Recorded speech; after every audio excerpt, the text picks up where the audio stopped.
Hey people, just a quick video on how to upload your videos to YouTube and Twitter. So first what you want to do is come across on this sub menu to Media Gallery.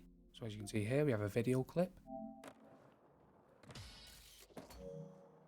What you want to do is press the options key on your control pad and then select share.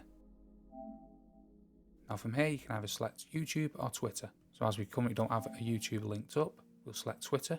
I'll show you how to link that up in a moment. So you can click the clip to make sure it's what you want to upload.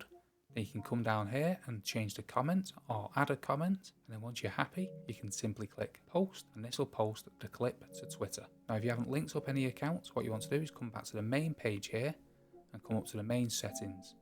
Then you want to come down to users and accounts and then link with other services, and as you can see my Twitter's linked.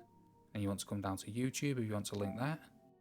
Then you want to click link account. Then you want to follow the on-screen instructions, which are all self-explanatory, and that is how to upload videos to your YouTube and Twitter. Hope you found that helpful, and thanks for watching.